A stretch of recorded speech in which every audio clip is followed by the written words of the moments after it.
ओम शांति। सभी मीठे मीठे ईश्वरीय बच्चों को स्नेहपूर्वक नमस्कार।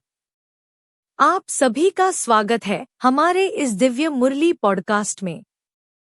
यह मुरली स्वयं परमपिता शिव बाबा के श्रीमुख से निकलने वाली वह अमृतवाणी है जो हमें आत्मा का सच्चा ज्ञान और परमात्मा से योग जोड़ने की प्रेरणा देती है। आइए कुछ क्षण के लिए शरीर के भान को भूलकर आत्मा स्वरूप में स्थित हो जाएं और इस ईश्वरीय ज्ञान का श्रवण करें। ओम शांति। 5 मई 2026 प्रातः मुरली मुख्य सार। मधुबन, मीठे बच्चे, सुख शांति का वरदान एक बाप से ही मिलता है, कोई देहधारी से नहीं। बाबा आए हैं तुम्हें मुक्ति जीवन मुक्ति की राह दिखाने। प्रश्न बाप के साथ जाने और सतयुग आदि में आने का पुरुषार्थ क्या है? उत्तर, बाप के साथ जाना है तो पूरा पवित्र बनना है। सतयुग आदि में आने के लिए और संग बुद्धियोग तोड़ एक बाप की याद में रहना है। आत्माभिमानी जरूर बनना है। एक बाप की मत पर चलेंगे तो ऊंच पद का अधिकार मिल जाएगा। गीत, नयनहीन को राह दिखाओ। यह गीत एक बहुत ही भावनात्मक और आध्यात्मिक प्रार्थना है जिसमें भक्त परमात्मा से मार्गदर्शन और ज्ञान की याचना करता है। नयनहीन का अर्थ है वह आत्मा जो अज्ञानता के अंधकार में है, जिसे सच्चा मार्ग दिखाई नहीं देता। यह गीत हमें यह भी सिखाता है कि मनुष्य अपने बल से पूर्ण ज्ञान नहीं पा सकता। सच्चा मार्गदर्शन ईश्वर से ही मिलता है। जीवन का असली प्रकाश आध्यात्मिक ज्ञान है। संक्षेप में यह गीत आत्मा की पुकार है। हे परमात्मा, हमें अज्ञान से निकालकर सच्चे ज्ञान और शांति के मार्ग पर ले चलो। ओम शांति। यह गीत किसने गाया? बच्चों ने, क्योंकि बाप तो एक ही है, उसको ही रचयिता कहा जाता है। रचना रचयिता को पुकारती है। बाबा ने समझाया है, भक्ति मार्ग में तो तुमको 2 बाप है, एक लौकिक, दूसरा है पालौकिक। सभी आत्माओं का बाप एक ही है। एक बाप होने से सभी आत्माएं अपने को ब्रदर्स कहते हैं। उस बाप को पुकारते हैं, ओ गॉड फादर, ओ परमपिता, रहम करो, क्षमा करो। भक्तों का रक्षक एक भगवान ही है। पहले तो यह समझाना चाहिए कि हमको 2 बाप है। अब पालौकिक बाप तो सभी का एक है, बाकी लौकिक बाप हर एक का अलग अलग है। अब लौकिक बाप बड़ा व पालौकिक बाप बड़ा। लौकिक बाप को तो कभी भगवान व परमपिता नहीं कहेंगे। आत्मा का बाप एक ही परमपिता परमात्मा है। आत्मा का नाम कभी बदलता नहीं है। शरीर का नाम बदलता है। आत्मा भिन्न भिन्न शरीर ले पाठ बजाती है, अर्थात पुनर्जन्म लेती है। आखिर भी कितने जन्म मिलते हैं? सो बाप ही आकर समझाते हैं। बच्चे, तुम अपने जन्मों को नहीं जानते हो। बाप आते ही भारत में हैं, उनका नाम शिव है। समझते भी हैं शिव परमात्मा है। शिव जयंती व शिवरात्रि भी मनाते हैं। वह निराकार है। जैसे आत्मा भी निराकार है, निराकार से साकार में आते हैं पाठ बजाने। अब निराकार शिव तो शरीर बिगर पाठ बजा न सके। मनुष्य इन बातों को कुछ भी नहीं समझते हैं, नयनहीन है। यह शरीर के 2 नेत्र तो सबको हैं। तीसरा ज्ञान का नेत्र आत्मा को नहीं है, जिसको दिव्य चक्षु भी कहते हैं। आत्मा अपने बाप को भूल गई है, इसलिए पुकारते हैं, नयनहीन को राह बताओ। कहाँ की राह? शांतिधाम और सुखधाम की। सब का सद्गति दाता सद्गुरु एक ही है। मनुष्य का गुरु बन सद्गति दे नहीं सकता। न खुद सद्गति पाते हैं, न औरों को देते हैं। एक बाप ही सर्व को सद्गति देते हैं। उस सर्व बाप को ही याद करना है। बाप समझाते हैं, कोई भी मनुष्य मात्र मुक्ति, जीवन मुक्ति, शांति और सुख सदाकाल के लिए दे नहीं सकते। सुख शांति का वरदान तो एक बाप ही दे सकते हैं। मनुष्य मनुष्य को नहीं दे सकते। भारतवासी सतो प्रधान थे तो सतयुगी स्वर्गवासी थे। आत्मा पवित्र थी। भारत को स्वर्ग कहा जाता है जबकि आत्माएं पवित्र सतो प्रधान थी। तुम जानते हो, बरोबर आज से 5000 वर्ष पहले भारत स्वर्ग सतो प्रधान था। इन लक्ष्मीनारायण का राज्य था। अभी कलयुग का भी अंत है, इसको नर्क कहा जाता है। यही भारत स्वर्ग था तो बहुत धनवान था। हीरे जवाहरों के महल थे।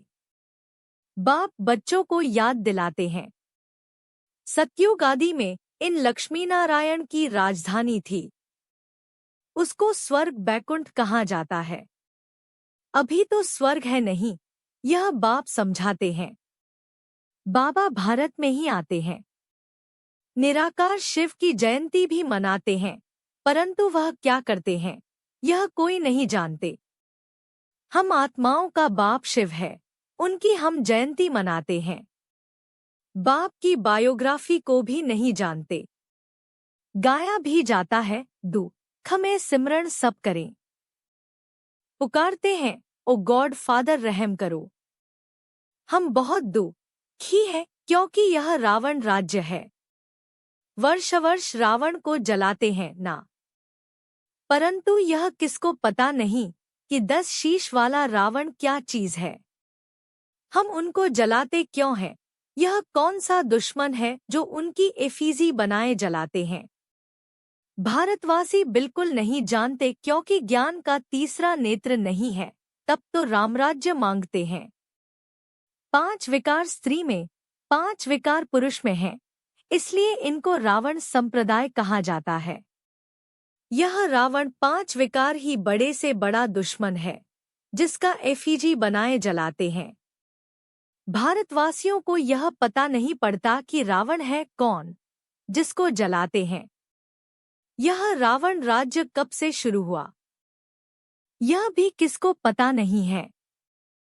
बाप समझाते हैं, रामराज्य सतयुग, त्रेता, रावण राज्य द्वापर, कलयुग। सतयुग में इन लक्ष्मीनारायण का राज्य था। इन्हों को यह राज्य कहाँ से कैसे मिला यह कोई नहीं जानते। यह समझने की बातें हैं, इसमें अटेंशन देना पड़ता है। मोस्ट बीलवेड बाप है तब तो उनको भक्ति मार्ग में भी पुकारते हैं।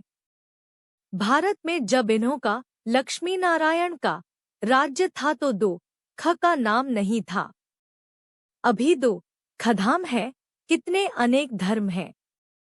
सतयुग में एक धर्म था, इतनी सब आत्माएं कहाँ चली जाएंगी किसको पता नहीं है क्योंकि नयनहीन है।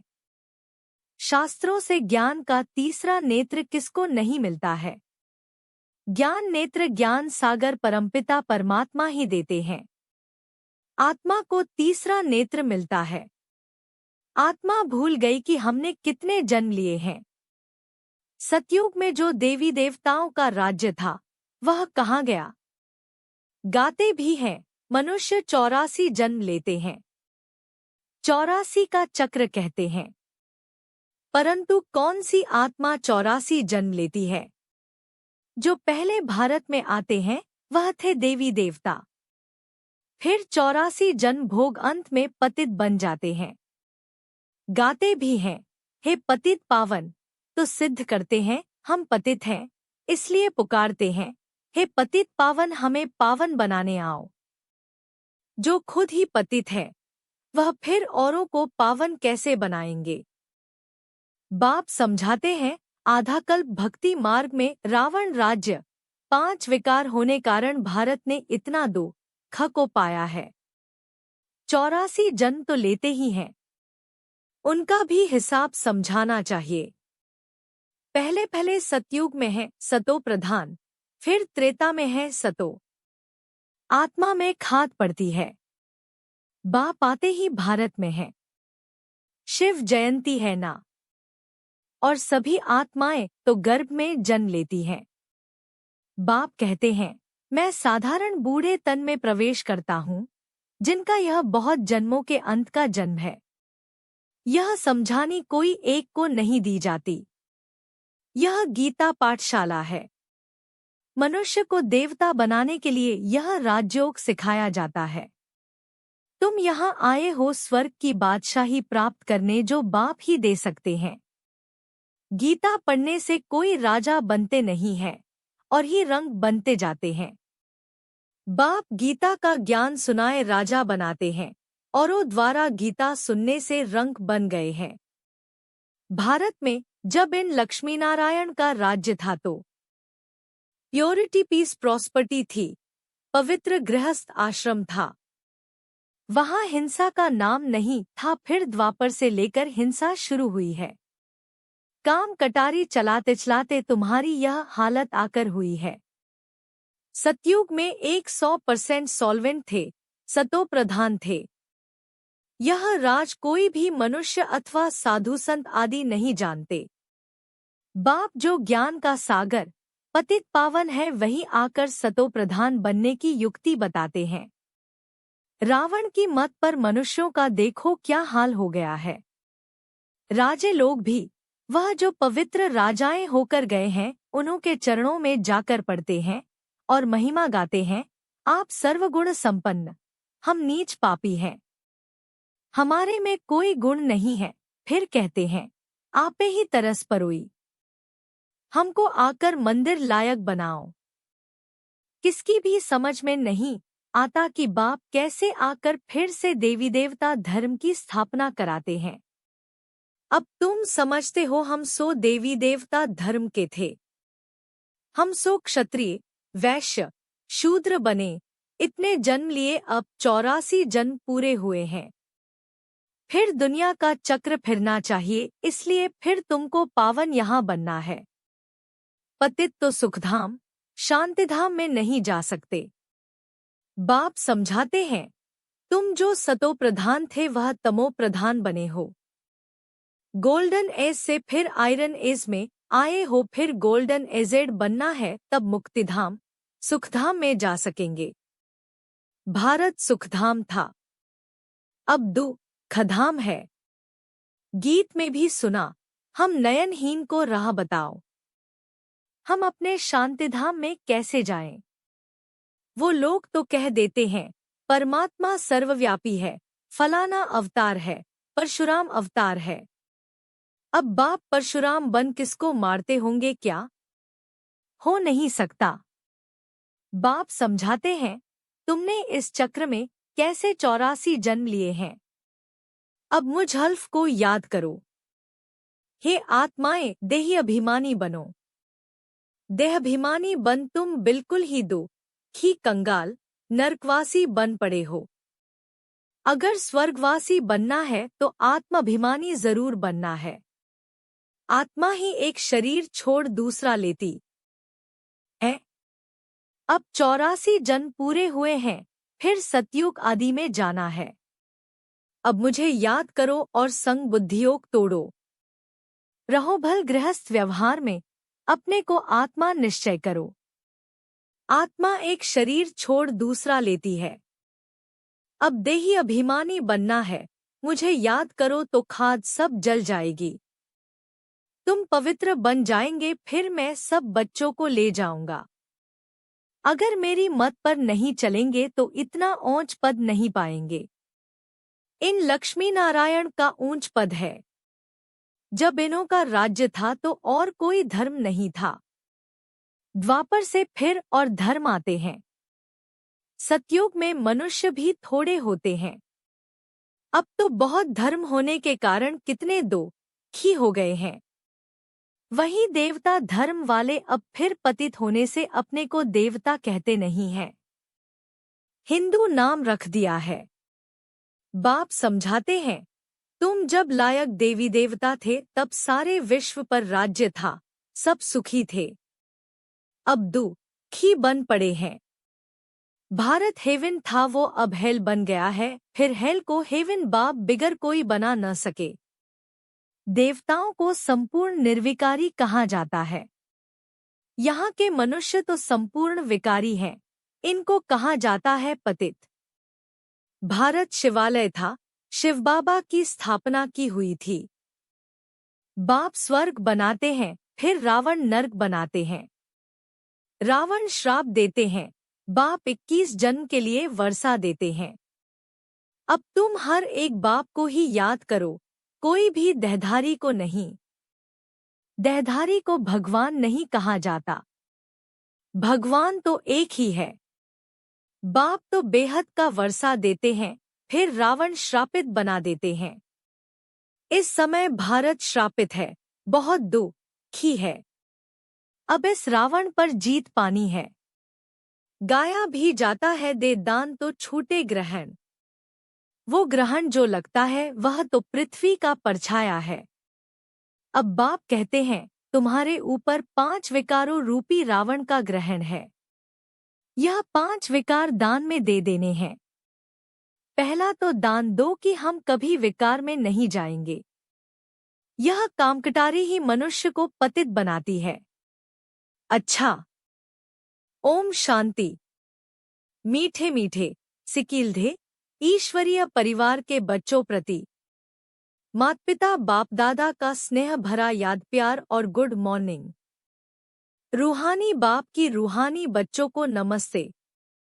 आज की मुरली से मुख्य धारणा सार। पहली धारणा, मीठे बच्चों, जो ईश्वरीय नॉलेज बाप द्वारा मिल रही है उसे पूरे अटेंशन और एकाग्रता के साथ सुनना और धारण करना है। यह ज्ञान ही सच्चा तीसरा नेत्र है, जिससे आत्मा अपने 84 जन्मों के चक्र को स्पष्ट रूप से समझ सकती है। अब यह अंतिम जन्म है, इसलिए स्वयं को पावन बनाने का विशेष पुरुषार्थ करना है। दूसरी धारणा, रावण अर्थात विकारों के प्रभाव से स्वयं को बचाने के लिए एकमात्र परमपिता शिव बाबा की याद में स्थित रहना है। काम, क्रोध, लोभ, मोह और अहंकार, इन 5 विकारों का पूर्णतः त्याग कर देना ही सच्चा दान है। हर परिस्थिति में केवल एक बाप की श्रीमत पर चलकर जीवन को श्रेष्ठ बनाना है।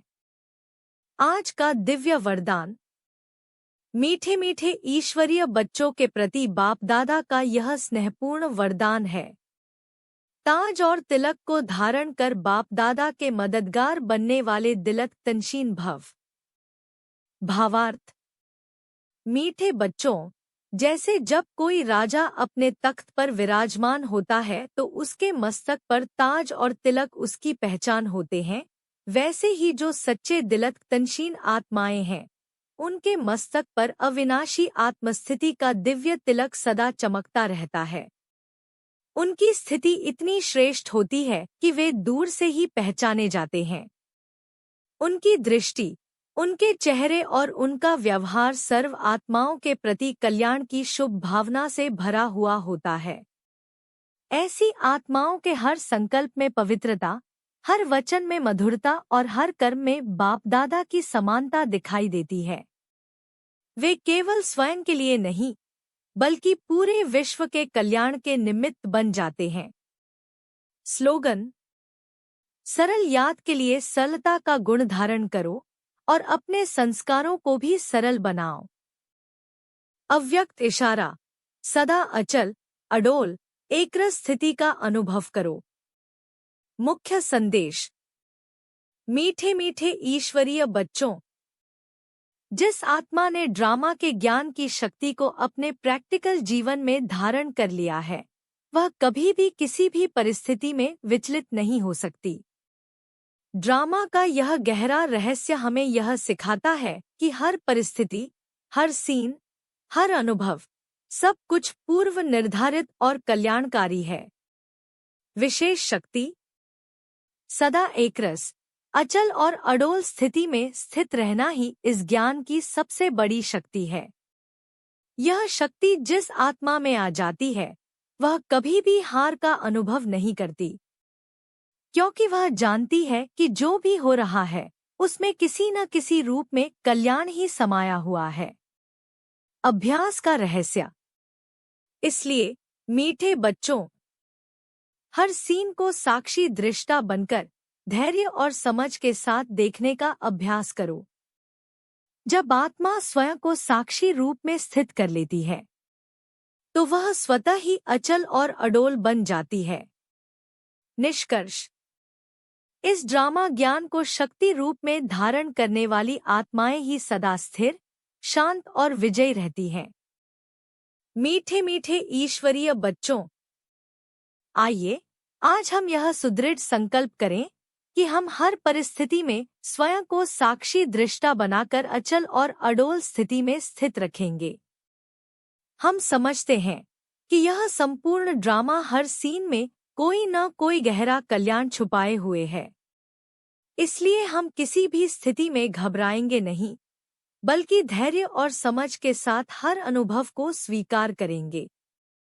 संकल्प, हम सदा एकरस, शांत और स्थिर रहकर अपने जीवन को ईश्वरीय स्मृति में आगे बढ़ाएंगे और हर परिस्थिति में विजयी बनेंगे। अंत में आप सभी प्यारे दर्शकों से विनम्र निवेदन है, अगर आपको यह ईश्वरीय ज्ञान, मुरली संदेश और आध्यात्मिक विचार अच्छे लगते हैं तो कृपया इस वीडियो को लाइक करें और ऐसे ही दिव्य कंटेंट के लिए हमारे चैनल को सब्सक्राइब करें। और हाँ, इसे अपने परिवार और मित्रों के साथ भी साझा करें ताकि और आत्माएं भी इस शांति और ज्ञान का लाभ ले सकें। धन्यवाद आपका समय और स्नेह के लिए। ओम शांति।